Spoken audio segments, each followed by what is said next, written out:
Hello and welcome to this Learn English Professionals recording brought to you by the British Council.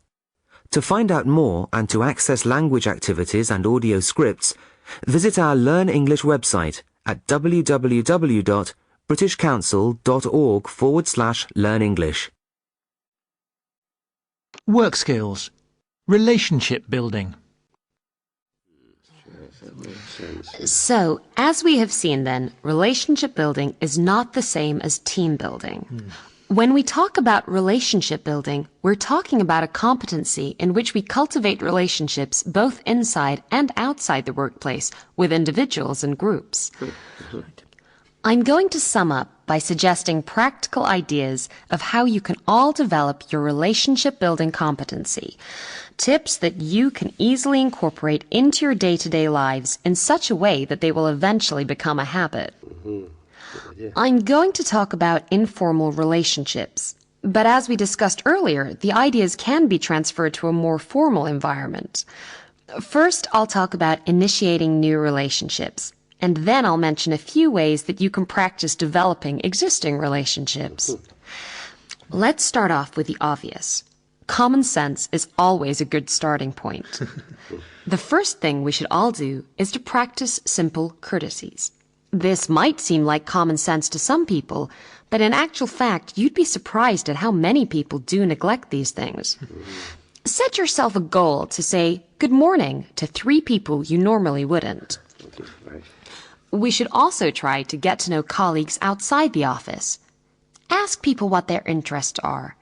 If you share an interest in tennis, say, suggest a game. Plan an occasional social event with coworkers. It doesn't have to be anything complicated.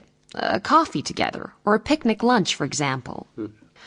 Another thing you can do is to actually target somebody in your office, somebody you would like to know better. Make it your goal to talk to them.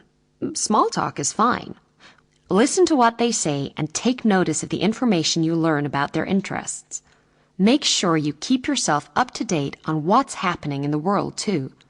You won't be very good at small talk if you don't know about current affairs. That's true, yeah. So, let's imagine that we've done these things and that we've started a few new relationships. What can we do to develop them further? How can we nurture the relationships so they don't just fizzle out or stay on a plane?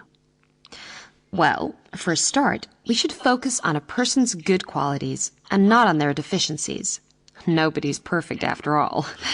We should also practice effective listening. We are all good at speaking, but how many of us really listen? And people want to be listened to. They appreciate it and they respond. Try it.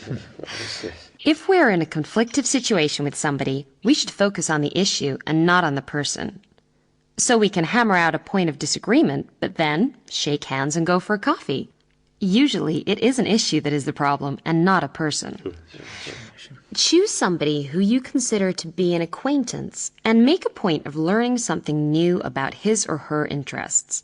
Think of some questions that you can ask them for when you next meet. Finally, when you're talking to people with whom you have a relationship of some kind, get into the habit of asking open-ended questions. That way, they'll be able to give their points of view. Sometimes people just need to have the chance to say what they think, and very often it doesn't happen. You could probably think of some examples.